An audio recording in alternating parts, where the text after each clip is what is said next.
So let's talk about triggers. A trigger is a habitual response. Somehow it's in you because of how you interpreted past experiences with a certain kind of people or a certain phraseology or a certain situation. That's what a trigger is. It happens spontaneously because of our past ways of interpreting that.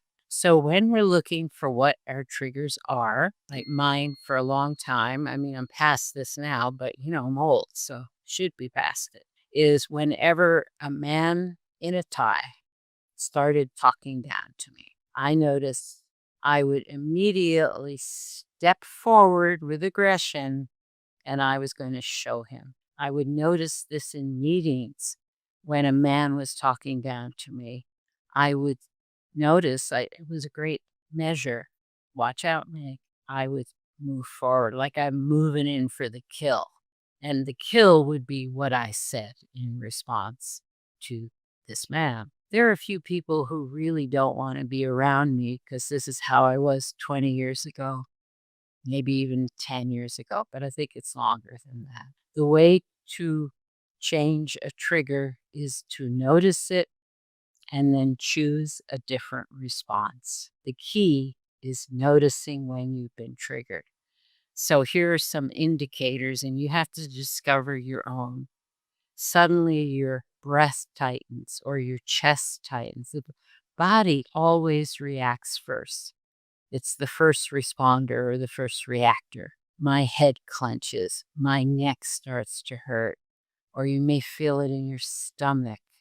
Something in your body is signaling you've just been triggered. Now, in serious situations, this is you've just been re-traumatized, but we're talking about everyday stuff now here. So know your warning signals, know them. So mine easy one was, oh, Meg, if you're leaning forward, you better sit back right away. But if I feel a tension in my jaw, I get instant headaches when I'm triggered. Whatever yours are, please know them. That's what you need in order to be awake to not reacting, but instead responding. These early warning signals are different for all of us, but I really want you to know what yours are. And that's the first thing. But then, what is it, or who is it, or where is it that you get triggered?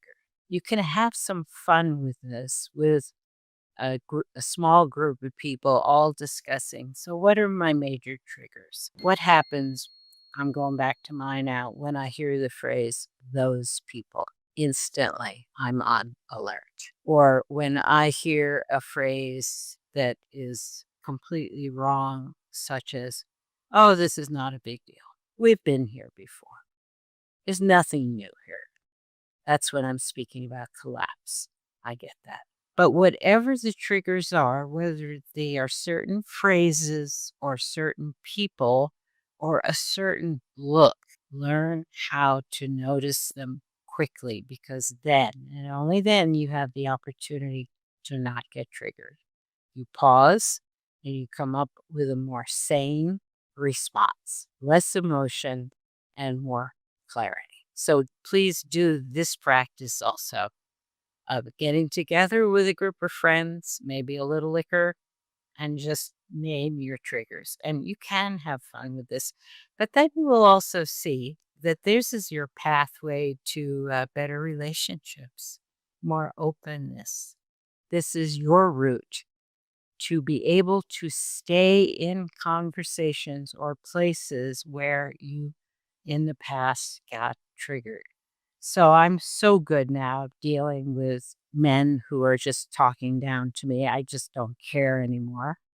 It's also a gift of maturity. And I do notice that if somebody starts with a phrase, well, those people, I have to be very careful. I actually have to reground myself, or maybe I need to step out of the conversation because that's a warning sign of where it's going to go.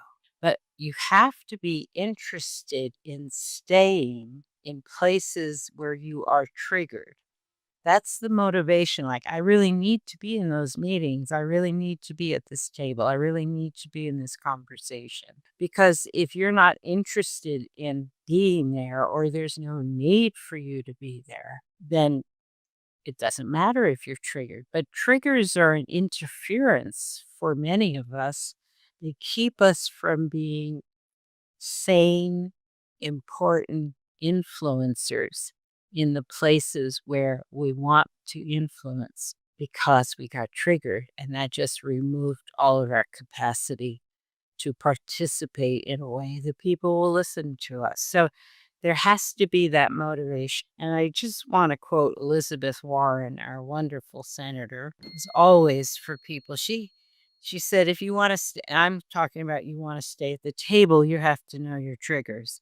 And she said, if you're not at the table, you're on the menu. So think carefully about where you need to be to represent the people and causes that you are championing, and then work with your triggers. They're just habits of perception. Learn how to be in that situation without becoming an emotional, intense mess or messing up the situation because you had no control of your emotions. So, triggers are an essential way of making it possible for us to be more available and to see clearly and to act wisely. This practice has to go on now for quite a while because we all have lots of triggers.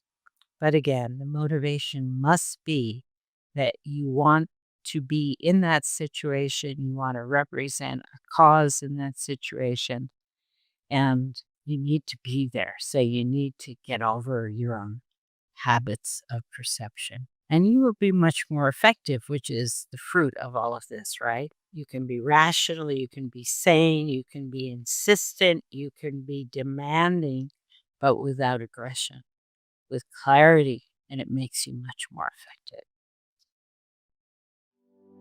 Find out more on advire.life.